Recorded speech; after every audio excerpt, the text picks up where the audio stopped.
さっきよりもするんですね。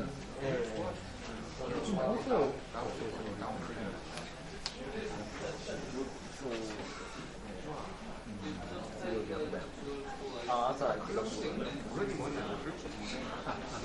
圧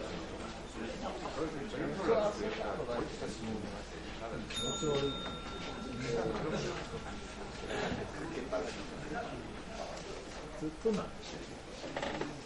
昨日は結構そうもう良くなったから昨日の夜たくさん食べたとか調子が悪い時たくさん食べてたんだけどそういうのは普通のもダメだけどそうちょっと本当に悪かったらあんまりいつものやめるからそれは一つの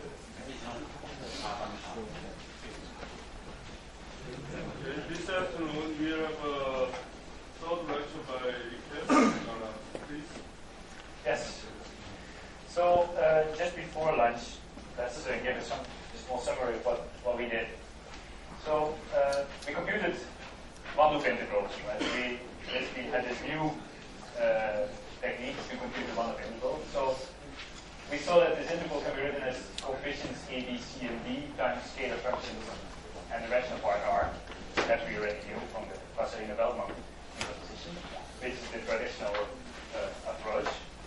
So we saw more complicated and basically difficult to automate when the number of external particles increases.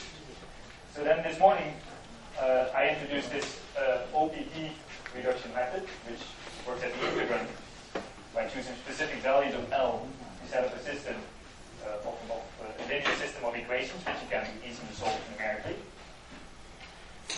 Then I thought the MGraph uses this OPP reduction method together with the Cuttl's code, which does this reduction for you.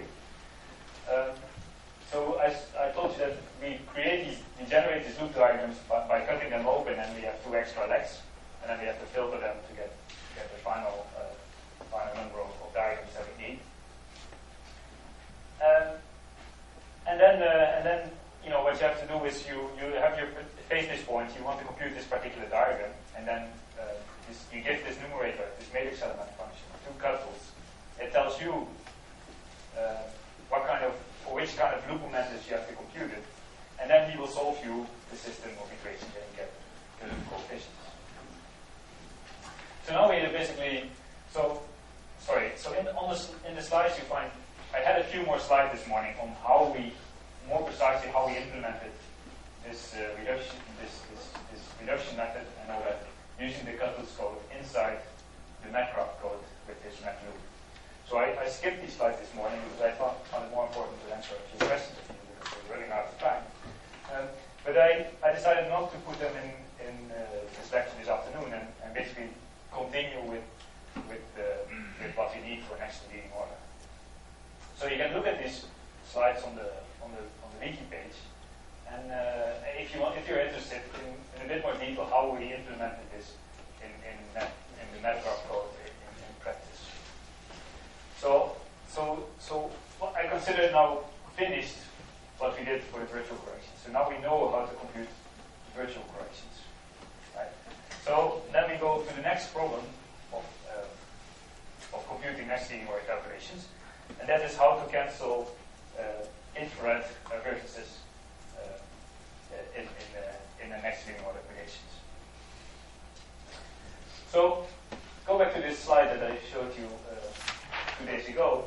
So I said the example of Rayet prediction where we have the Born contribution and the two distinct corrections to get the next leading order prediction. So we have the real missing corrections, which I have not really discussed yet, and we have these virtual corrections, which I have, which basically the last lectures I discussed about.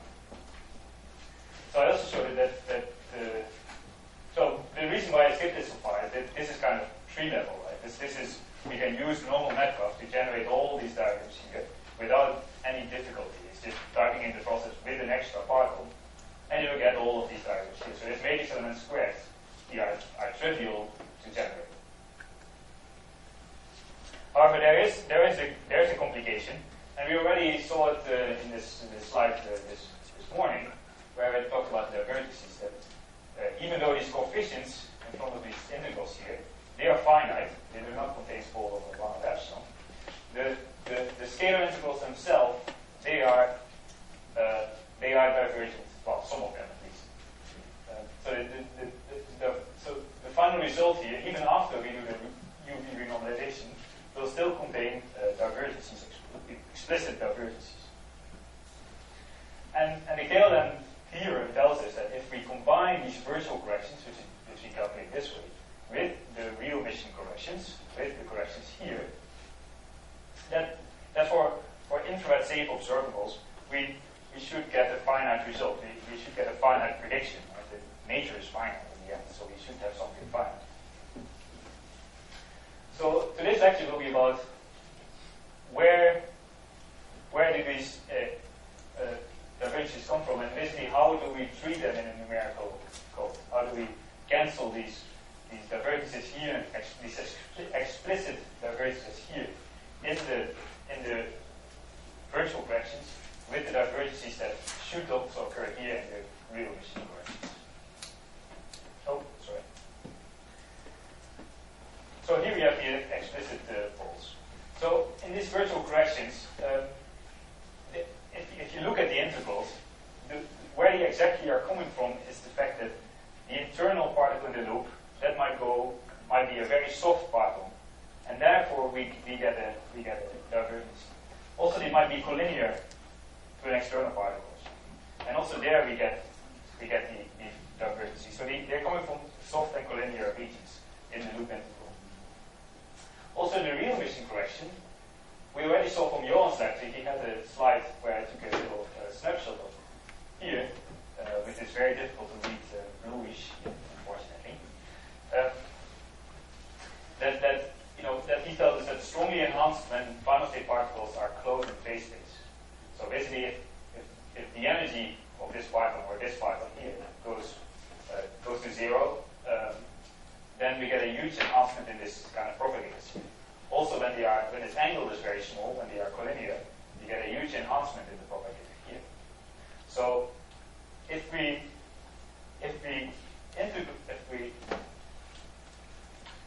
integrate such a diagram all over phase space, so we integrate the gluon all over phase space, we'll get explicitly this divergence. So it's not only an enhancement, but it's in fact a real divergence here.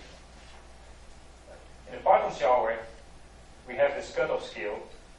So therefore, we never enter the divergence because we say, well, this cutoff is such that at this point we don't trust perturbation theory anymore, and we include the rest of this contribution into our hadronization model. However, if you do an next leading order calculation, you have to include all of phase space, because you have to cancel these divergences that enter here. You have to cancel them against the virtual corrections, which also have these divergences. So you have to do the integral over phase space here, over these partons all over phase space, and you cannot just put a cutoff there.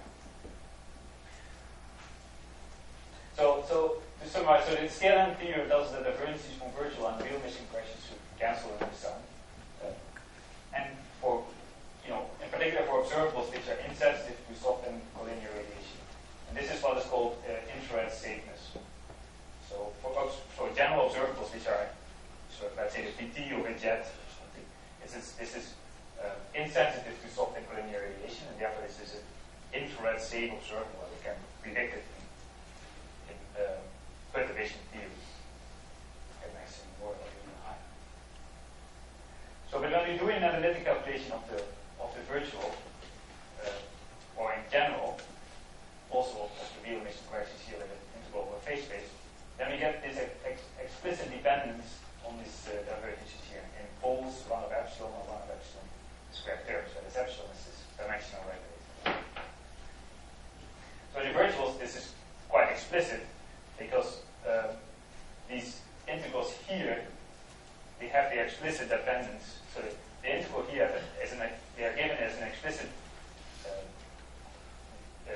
power of Laurent series in these poles, right? So you really get these coefficients here, these 3 coefficients explicitly when you do this reduction.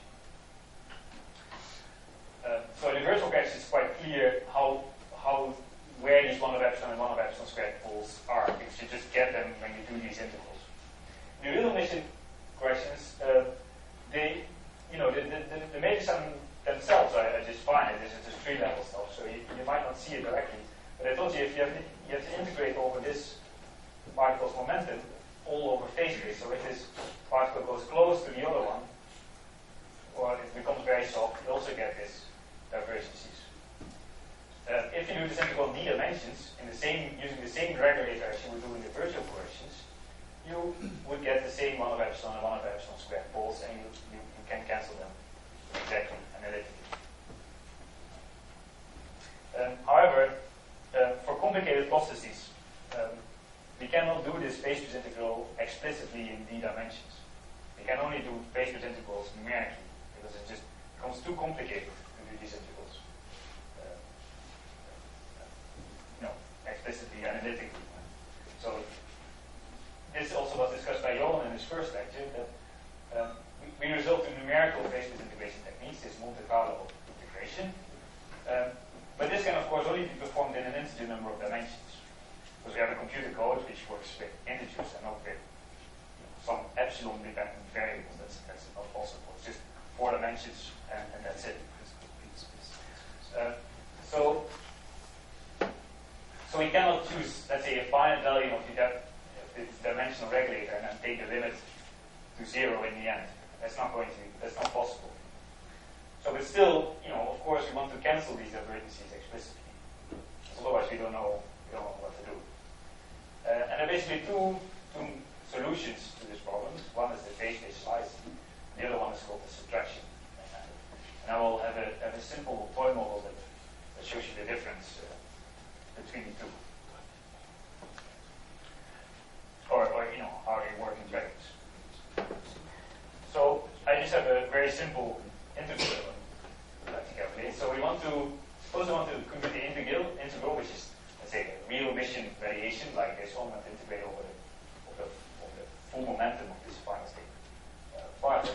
And I just parameterize it, as a one-dimensional integral of x. Suppose it's this integral, just to keep it simple here. So, but then there's a divergence in this integral. We know that if this goes very soft or collinear, which I parameterize by basically saying 1 over.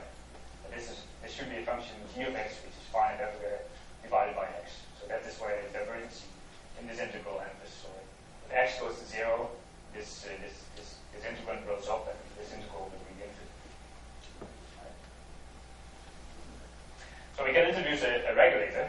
So instead of writing 1 over x, we do 1 with epsilon here, and taking the limit of epsilon goes to 0. Sorry, that top should be gx on the other one side. Oh no, 0. Oh, sorry. Yeah, this should be g of x. Oh, that's his stupid mistake. Yeah. It's okay. G of x. Almost looks like it. Okay. Yeah, we have g of x, and we introduce this regulator here so that for any epsilon value which is a non-integer, non-zero value, this integral will be finite. No, we can write it as this.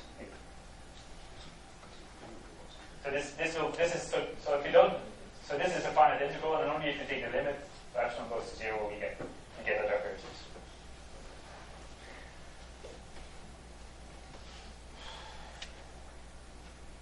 So how does this? So the first method was this phase space slicing method, and so it's this integral that we want to compute, where the z is g of x over x. So this phase space slicing method works as following. So you introduce a smallest parameter delta, and then you simply split the integral from 0 to delta, and then from delta to 1. So it's the same integral, and you just write it as 2 contributions. This you can always do. Now let's start with the second contribution here. If I just write out, there's no mistake here. If I write out what f of x is, then this is g of x divided by x. So forget about this 1 plus epsilon. So this is just replacing f of x by g of x over x, and then forgetting about this epsilon. So, okay. In this side, we also replace f of x by g of x over x,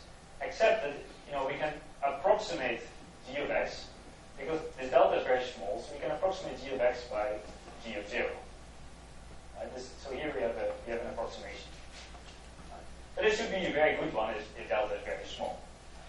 Should not be any complication here. However, this integral here we can do because we can take this g of 0, which is independent of x, we can just take outside, and we get just an integral of 0 to delta of x minus epsilon over x, which is, if you work it out, gives you this factor here. Right, so this integral we can do explicitly. For this part here, so forget about this epsilon because it should not be there.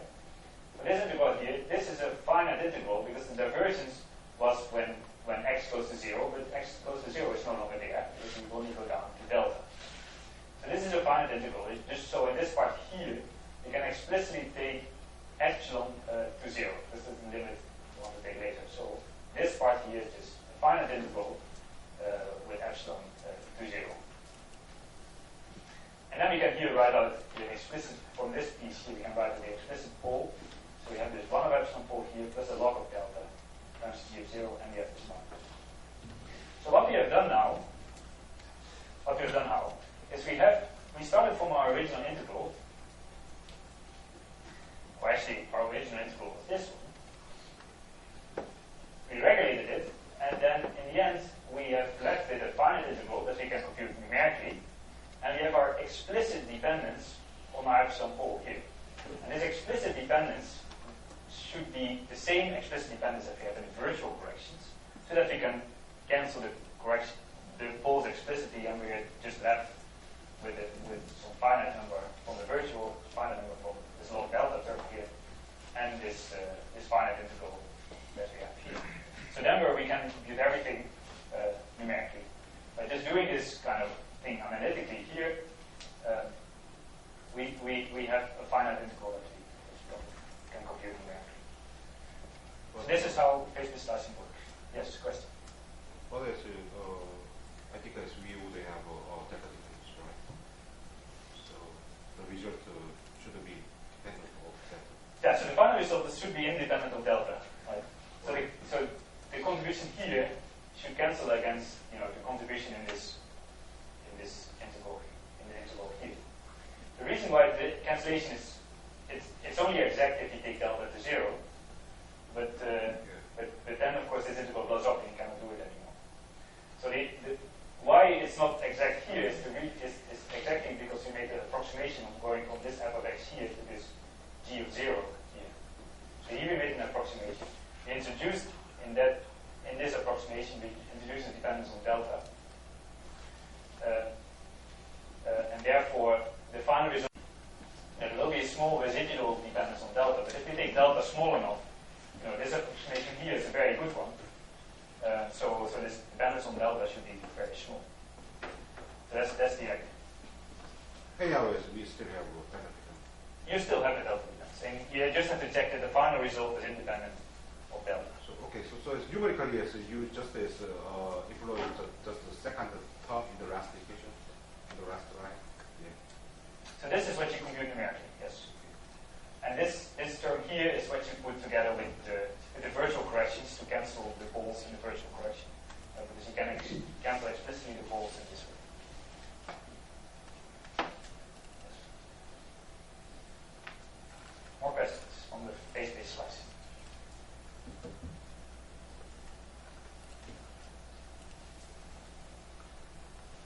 No? Okay, then we do the other method, which is the subtraction method, which works in a kind of similar way, but slightly different. So again, we have our integral, which you want to compute. And instead of splitting this integral and introducing a small parameter delta, we add and subtract the same term. So it's just the same term, so we have an identity here. Then this first part here, we can just write it as the one here. So we take this x minus epsilon inside, and we have the same thing here. The second part here we can also just combine by taking this x minus epsilon together with 1 plus epsilon here, which is this one here. Now this first integral here, we can do explicitly, analytically, and we get explicit dependence on the 1 over epsilon pole. Right. The second see that it's actually finite.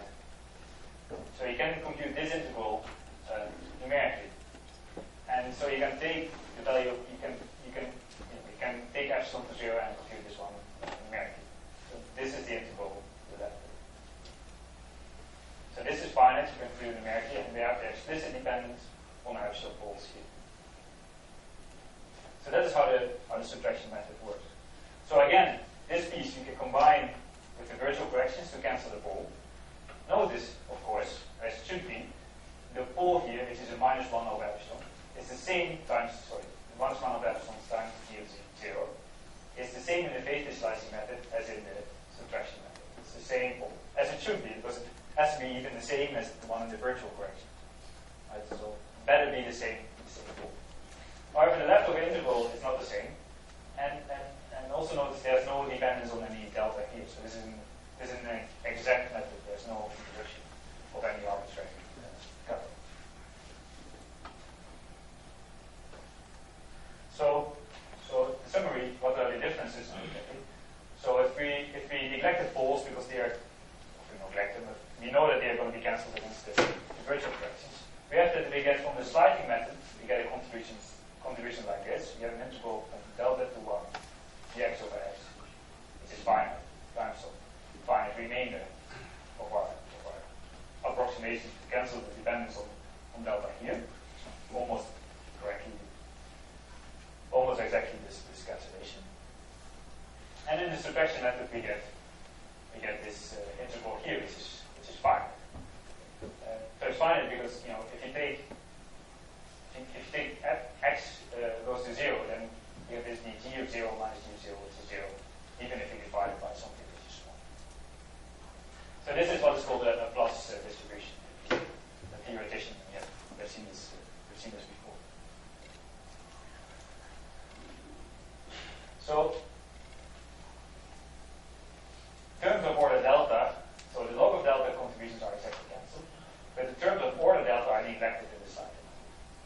On the other hand, the subtraction method is exact. So if we use the slicing method, we have to prove for any observable that we plot that is independent of delta when delta goes to 0. So how do you do this? You just do the integral several times for different values of delta, and you show that curves are agreed, total rates are in agreement, and also observables, predictions for observables are in agreement. So both methods feature cancellation between large numbers. So if we're an observable, we want to plot an observable, and we take the limit of x goes to 0, and the observable of x is not equal to the observable O, then there's instabilities in the computation, right? Because if you get a very large cancellation between these terms here, so you get an instability in your integration. Right? Similarly, if we choose if you want to make an observable, and you choose you want to make an histogram of an observable, and you make your bin size very narrow. Also there, you might get problems because it might not be that this is might be that one contribution ends up in one bin and the other contribution ends up in the other bin. Right? So you get large fluctuations. You might get large fluctuations there. Similar here, if you want to choose delta as small as possible. So in principle, this is a large number, a large negative number, while this is a large positive number. So also there you get large cancellation between large numbers. And also the same problem arises here. If this is not really true, you also might get cancellation between these terms there as well. So both methods suffer from this kind of complications here. However, in practice, this is not really a problem because we already knew that this was going to be a problem. Because if you do not apply the scale-n theorem, observables like these are not infrared safe because they are sensitive to soft and collinear radiation. So we must have infrared safe observables, and we cannot ask for an infinitely precise resolution. So we cannot choose our bin size of observables too small because we get into problems. So in general, subtraction method is an exact method, and it's more flexible in the sense that if you want to go to next leading order calculations, for example, it's very hard to imagine that you can still use a slicing method. So the subtraction method is really the method of choice in automation. So that's what we did, what we implemented in MATLAB. So if we go to, this was just a kind of a toy example-ish thing. If we go to a more real-life, still cartoonish way of writing an next leading order calculation, but it gives you a bit more feeling what it is that we have to do.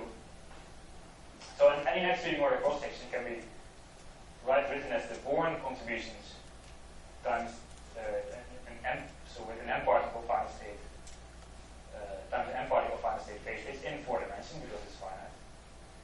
We have the virtual corrections, which you have to integrate all this one loop, which you have to do in D dimensions, and then the phase space integral can be done in 4 dimensions of the remaining M particles.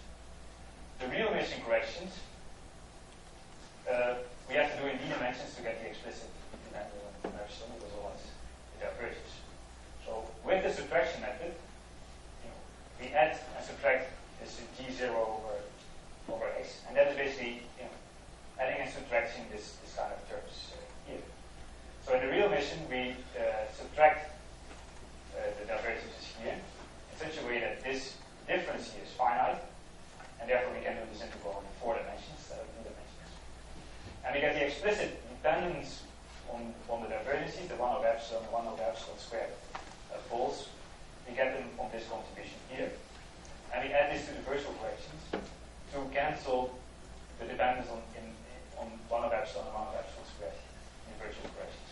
So for this sum here, we can take epsilon to 0, and so this we can do in 4 dimensions, as we should. So we can, the terms between square brackets, we can compute numerically in 4 dimensions in this way.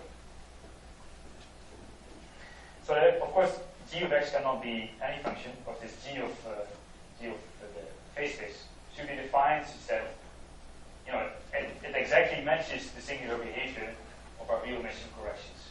We have to cancel all the possible divergences which could occur in the real mission exactly with this function here.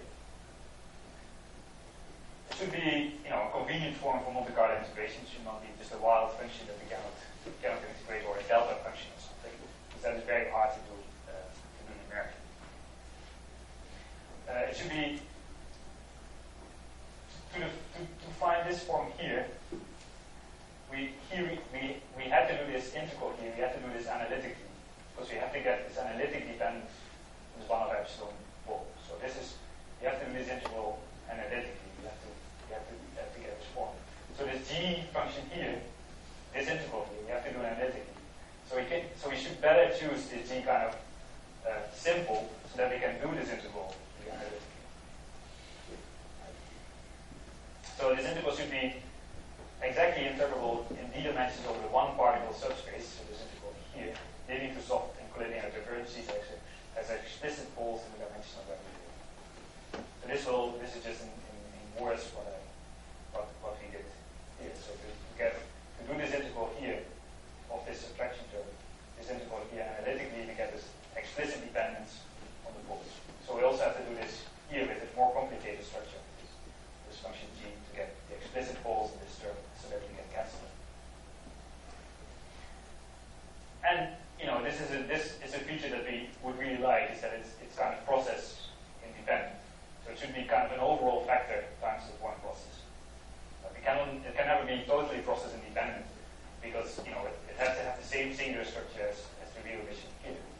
But it turns out that we can make it universal in the sense that it's just going to be an overall factor times the one process.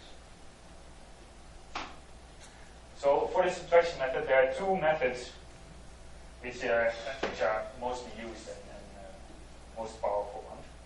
One is called the Catani-Seymour dipole subtraction, and the other one is called the FPS subtraction.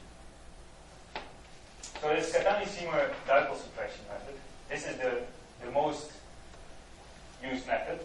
And the reason for this is actually that if you read the paper, it's actually very clearly written on how to use this method in practice.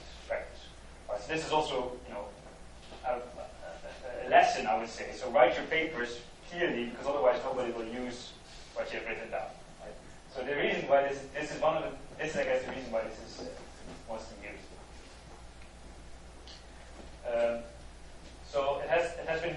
So if you look at this paper, you see that it's basically evolved from canceling soft divergences and then somehow combining different soft divergences to also different contributions to the soft divergences to also cancel collinear divergences. I'll not go into much detail about it. This method I'll describe more precisely because this is what we use in MATLAB. So this has been proven to work in simple as well as very, very complicated processes. So this can be used anytime. And there are packages that do this method automatically. One of them is within MGraph, but there are also other packages available. So the FPS subtraction is not so well known, and the reason for this is that the paper was not so well written, and it's a difficult paper to really understand about what is going on in practice. However, it is more efficient. I mean, probably because we have not really tested it carefully. But if you just look how the method works, it is more efficient than this Catani-Seymour-type subtraction method. Basically, because it uses less subtraction terms than this method. It starts from a view of collinear divergences, as I'll show you in the next few slides. And also this one has, like the Catani-Seymour method, this one has proven to work in simple as well as very complicated processes. And this is kind of the preferred method, as we see later on, when you want to interface an extreme Mordecai equation to a Banach cell, which will be the topic of the final lecture, which we'll give you tomorrow. And also this method has been implemented in MGraph, which is called NetFPS, and also used by MC Benelo, which will be used in the tutorial tomorrow.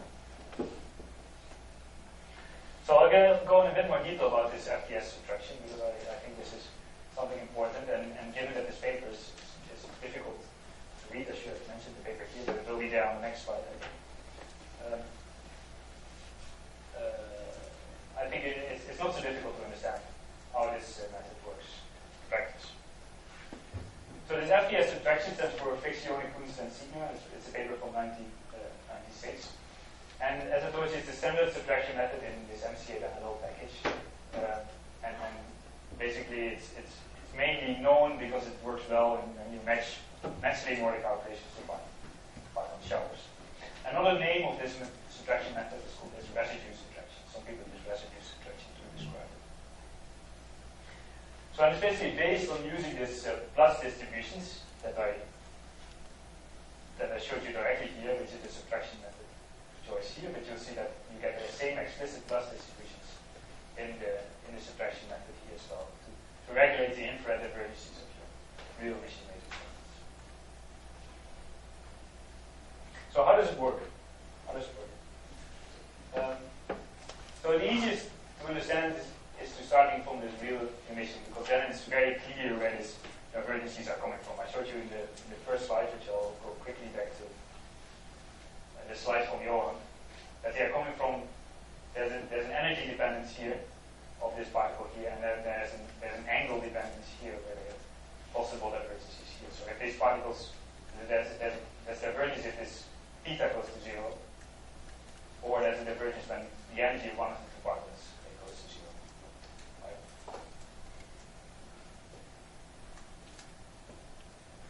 So that's what I've written here. So the matrix element squared, it blows up like 1 over the energy squared, and 1 minus the angle, cosine of the angle between the two particles. Sorry, that was cool. This is how the matrix element diverges. Right? So now the heart of the FPS subtraction method is try to split the phase space in several regions. And what do you mean by that? You split the phase space in such a way that each slice of your phase space has at most one collinear and one soft singularity. So how do you do that? do that by taking, your real mission matrix element, so the matrix element times the phase space. You multiply it by this sum of S functions as we call them, sum of S functions. And this sum of S functions is just equal to 1. So this is an identity. However, you define your S in such a way that it is 0 if you are close to a collinear or soft singularity. But not all of them. All of them except the collinear divergence corresponding to particle I and J, or the soft divergence corresponding to particle I. You can do this. You can always find a set of S functions in such a way that if I and J are close to each other, then this particular Sij is close to 1. And it's all the other Sij's, for all the other possible divergences, this Sij function is equal to 0. So so I can give you a small example. Maybe that'll help to understand this. So if we have a photon which decays to a QQ bar pair, and we include one extra gluon, so we have this diagram here, and we have another diagram. We have this one here. Right? So we have two possibilities for collinear singularities and one possible soft singularity. Soft singularity is just when this gluon here goes soft. We have a collinear singularity when this gluon goes in the same direction as the quark. And we have a collinear singularity when the gluon goes in the same direction as, what am I doing here? Same direction as the empty quark. Right? So we can define two S functions as, let's say, 1, 2, 3, 1, 2, 3. We can define S, 1, 2, and S, 1, 3, and S, 2, 3. In such a way that they sum equal to 1. Right? So we have to say that S1, 3 plus S2, 3 is equal to 1. But we can also define them that, for example, that S1, 3 should be 1 when 1 and 3 are collinear. And in that region, and so therefore for that particular phase space point, S2, 3 is equal to 0. And the other way around.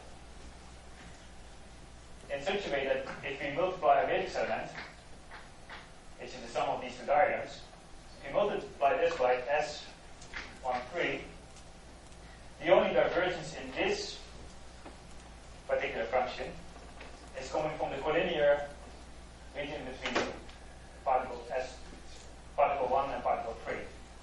Because this S1, 3 is 0 when 2 and 3 are collinear, the only divergence here is the collinear divergence here. Right?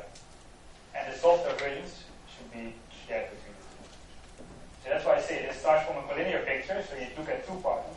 If they are collinear, then only that contribution to this final sum here that has particular that S functions for these two particles multiplied by it is the only one which is non-zero. And then the soft divergence, you have to be a bit careful how you treat them. So each of these terms here has at most one collinear singularity and one soft singularity. That's how you are defined by choosing this phase-space partition way of doing your splitting your input control and contributions.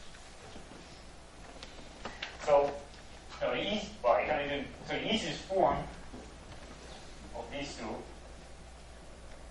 is saying, well, I just introduce a theta function, right? I'll say if my particle 3 is close to my particle 1, I say this one is 1 and this one is 0. And then all the other regional phase space, it's the opposite. Right? So the theta function is the most simplest form of what you can imagine here. So it's not as difficult as it looks. But then we have this great thing here that this has only one soft and one collinear singularity. Because for one soft and one collinear singularity, we know exactly how to cure it, because we know exactly where we are. Right? So what we do is we multiply the original form here by the singularity here, so that this piece here is finite, right? Because if you just multiply this out, you get a finite number. And then we divide by using this plus prescription plus distribution that I introduced before. So there's one, looks like an error here because I didn't use a square here, even though there's a square here. So you might say, well, this is a burden. But that is in fact not true, because it's, even though the matrix element blows up like 1 over psi squared, the phase space measure itself has an implicit power of psi in there. So one of these square here is actually cancelled by a contribution from the phase space here. So you only need one power here to cancel the singularity of the matrix element, and then there's an implicit power coming from this phase space measure here. So this part is finite. We multiply these two contributions here out again, and we write a little plus, and I'll show you on the next slide what this plus exactly means. So this is the same equation as before, and the definition of the plus distribution is as follows. So this is again the same g function. Well, this is this 1 over psi with a plus times this finite function, which is the one here, means doing this. And as I told you, this is a finite integral. This is we have seen before. This we can compute numerically. So for a given Sij, one event has maximally 3 counter events. So this one coming from psi I goes to 0, and then we get contribution here from this plus distribution here, where we subtract what we call a counter event here. So we compute this whole matrix element here at 0 per psi. Similarly for the collinear one, the collinear one is coming from this one here. So in this plus distribution there will be a 0, where this 0 is then for, also G1, there's 1, corresponds to the cosine of the angle between the two points. And then we can, of course, if we multiply this up, there's also the possibility that both of them are together, soft and collinear, and we have to subtract, or put this back into the equation again, otherwise we get the double counting. So soft collinear divergence here is corresponding to the one original scale for when you perform the dimensional regularization.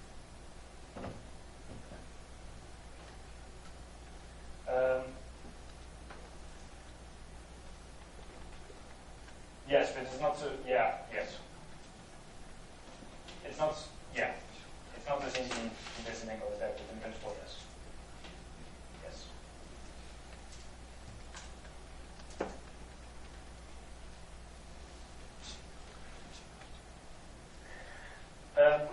So this basically defines our subtraction terms, right? So this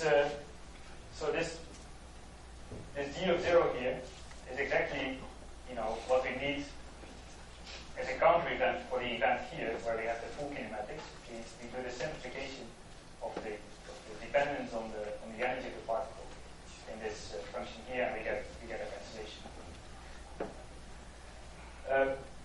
If you do this numerically, if you just take your matrix elements here and you multiply it by these functions here, even though analytically this is finite, if you put it in a computer code, you have to be a bit more careful, right?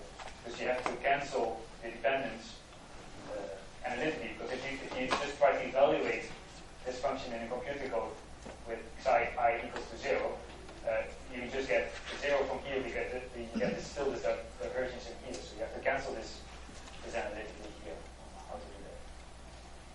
But that can be done because that is because you know how the behavior of your matrix element is in the collinear and the soft regions. In particular, the collinear one is what Johan introduced in his lecture over the parton show, where it's the one with one parton less times this splitting function, this alter-reliever region splitting function. And if you use this description, you can cancel this dependence exactly between the matrix element. So, as a side note, this is something that you should keep in mind. And if you do this analytically, you have your matrix elements analytically, you can just do this cancellation before evaluating the function numerically. So this defines your subtraction terms here for the new edition. Right? This was its function g of 0 in my previous slide. So then we need to have this one. So they need to be integrated over the one part on the phase space analytically to get this 1 of epsilon squared both and add it to the virtual correction so that these false cancel. In my first version of my talk, I had an example of how to do it, but I think I'll skip it because it doesn't really add anything to the talk itself. It's just doing mathematics, right? And we know how to do mathematics. We should know how to do mathematics. And if not, we just ask the mathematician to put it. So I'll skip that. So you can find actually these formulas in this paper here if you're interested. And it turns out that these are process independent, proportional to the bonds themselves. Yes. So there's one more thing that I guess I should tell you, and that is that if we compute this function here at g equals to 0, of course they have slightly different kinematics than at g equals to psi, because psi is the energy of a parton, so if you set the energy of a parton to 0, you get a different phase space form. It's not the same phase space form. And that's the reason why I had this little bar here. This is not exactly the same phase space as this phase space here. This is the phase space where either the energy of one of the partons is 0, or the angle between two partons is 0, or both at the same time. So this is not exactly the same phase space. So this is kind of an abuse of notation because this is this integral here is of the integral of the phase space here, so we should actually have a separate kind of mapping of a phase space going from the phase space here to the phase space here, where it is the energy and where or the energy is 0 or the angle between two partons is 0. This one, is 0 because on this one, or something. So that's why I use the bar here, and this is not a really proper notation. So, but what happens in practice? So, if the energy, so if you have a process here again, we have the splitting Ing. If you multiply this by the S function for Ing, the only divergences in our matrix element here is when I goes to 0, or the energy of J goes to 0, or the angle between the two goes to 0. So, if the energy of one of these partons goes to 0, it's basically as if you're looking at kinematics, where there's just one parton going here. And this one parton is even on the shell. Because if you have a particle with 0 energy, that means that this intermediate particle has the same energy, same form momentum even as this particle J here, because this is just nothing. And therefore this one is on the shell, so this is an on-shell particle. Now if you want to preserve momentum conservation in your matrix elements, which is something that you have to do because otherwise your matrix elements are not well defined, you have to change one of the other, or all of them, of the other momenta. So these other momenta are not exactly the same other momenta as you have here. They are changed. Okay? One of them, at least one of them, has to change. So that means that when you apply cuts on the other distributions, or you might be that you say I want to have this particle, I want to have a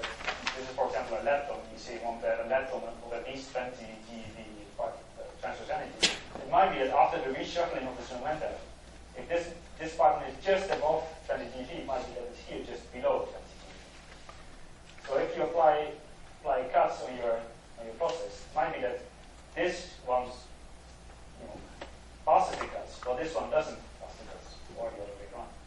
Or when you make distributions, it might be that when you make an histogram, it might be that this ends up in one bin and this ends up in another bin, right, of your histogram. So there's this problem that there might be some things that pass the cuts and don't pass the cuts. Again, if you use infrared safe observables, this should only happen very, very rarely. So rare that you won't actually see it in practical calculations. And you cannot ask for an infinite solution, as I told you before. This is again field. So there was a paper last Monday, in fact, one of my own papers. And actually you see, if you look very carefully, you see actually something happening here. Right? So this is the max leading order prediction for some pseudo-rapidity observable. And you see that you get this dip at its peak here. And this is exactly coming from a mismatch in phase space. So one contribution of your event is going, for example, in this histogram, and then the counter event, where, for example, the energy goes to zero, ends up in just in a neighboring bin. Right, so you get a positive here and a negative here. This is of course non-physical, right? But still, this is what you get by doing these integrations. Now, of course, if you choose larger bins, if I choose the bin twice as large, then there will be a nice cancellation between this and this contribution, and now I'm okay. But just because we made finite bin size, which is small bin size, you get contributions like this. But you see that it almost never happens. And so one of the bins that turns out to be mismatched. So that's it. The final thing I want to mention is this event and weighting. So now we can make, so as you can see, we can make histograms at max leading order prediction. But we cannot do event generation, and I'll tell you why. So for this event generation, this is also what Johan told us in his first lecture, I think, is that we started, you have this little example where we had this, you want to integrate this integral here, right, which was, what was it again, cosine of y over 2 times x, I think. Something like this, right? And what he did is chose a random variable x. He computed f of x for that particular point. And then he chose the value of y between 0 and the maximum value for y. So he said, well, I choose one value of y here. If it's smaller than f of x, I keep the event. If I choose a value of y here and it's larger than x, I throw the event away. Right? But the crucial fact of being able to do this, and then you get unweighted events, right, which are distributed like in nature. The problem with it is that you need to know the maximum allowed value of y here. If this goes like this, then there is no maximum value, and so if I choose a random number for y between 0 and infinity, it will always be larger than f of x. Right? So you will never get an unweighted event, and that is exactly what's happening here. If I go back to this thing here, if I choose size small enough but non-zero, this will go to infinity. Right?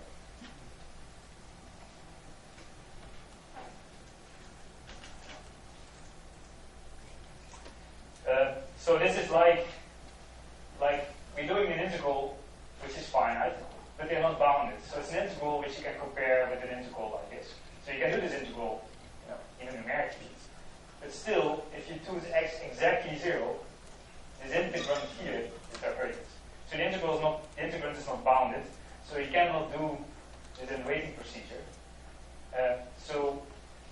will never be able to generate unweighted events. Furthermore, there's another problem if you want to do this unweighting, and that is if the reason is that the event and the counter event have slightly different kinematics. So there's no way you can give, you don't know which kinematics to give to your final event.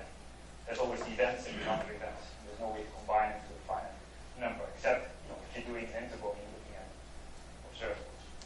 So the going from distribution where you have all these weighted events here to something which is like this, it's not possible in fixed order and max leading order calculations.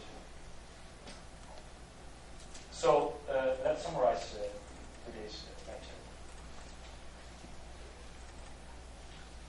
So both the virtual and the real mission corrections are infrared diversions, but only their sum is finite for infrared stable observables.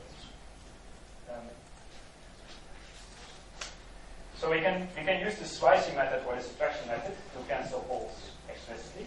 The preferred method is the subtraction method because there are no approximations, and it's spoon to work very, very low for very complicated processes.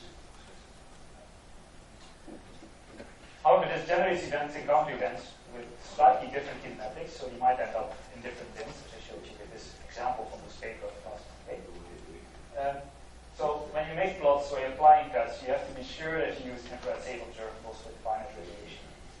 Otherwise, this cancellation is going to be enormously, horrendously problematic. But this is just applying that you should follow the clear length here, otherwise your fixed order result is not, your max leading order result is not making any sense. And then finally, even though the final result of your basis interval is a finite number, the integrands are unbounded, so we cannot do this event weighting because we get this infinitely large possible weighting. So this was what I would like to tell you today. And there's time for questions. Yes? So what I understood is that in NLO you cannot generate the NLO kinematic distribution. Yes. Then what is the use of going to NLO? Because it's just only the cross-section estimation, right? No, I mean, so here you see it, this is distribution computed at next to the norm, right? Yeah. So what you do is you, so all your n-dependent, all your base space is n-dependent, there will be a cancellation between the contributions, and it's in the n+1 dimensional part where there's possible cancellation here. And then you have the complication that if you want to preserve energy momentum conservation, you have to, because your matrix elements force you to do, you have to change slightly the momentum of any of the other particles. Of course, if you have an event where I and j are already very close to each other, then the going from here to here is just a very small modification of your final state momentum. In fact, if you look at this one and these are already infinitely close to each other, there's no difference between the final state momentum here and the final state momentum here. So you do have the power to make distributions depending on any of these momenta in this. But then how do I know it's going to work or not? I mean, that will depend on the variable or the process you are looking at, right? So you know it's going to work if you stick to the KLM field. So if you make sure that what you're looking at are infrared safe observables, that is what for you to make distributions and when you're applying cuts, and you don't ask for an infinitely precise resolution, you're safe. So this example here, these bin sizes are very small, and that's why we got this problem. We got this little problem here. But then, let's say the way a simulator does this thing is that they generate event, then you have this analysis code and you draw different distributions, right? So altogether everything depends on the generated event. Now you say something that here, if you want to generate unweighted event, it is not going to be possible, right? Then it is, I think it is a problem and before the drawing the distribution. Okay. So you don't generate events, but you can still make distribution, right? With weighted events. This is what you do. So you compute the phase fishboard. You compute the matrix element for the phase fishboard. You get this value here, f of x, right? And then you make your histogram, and you put at phase this point x, you put, instead of putting one event, you put one contribution which has weight f of x. And that is what is done here. So for this particular x value, you got a weight, there's one phase this point there, and you got a weight which is this large, and that's why I did this contribution here. Right. So you have to do separate analysis. Well, you compute it. Well, I mean, you generate weighted events for different points, and then you sum the distribution, something like that. yeah, you do it on the fly, right? So you compute the phase point, you put it in your histogram. You put the next phase point, you put it in the histogram, and so on. So, yes.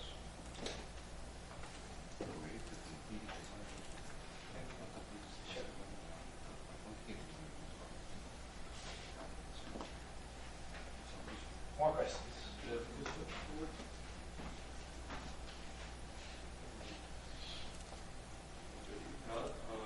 Thanks for just joining. Now we are moving to the fifth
Non, c'est vrai, il m'a dit des choses. Et en fait, c'est une politique de développement.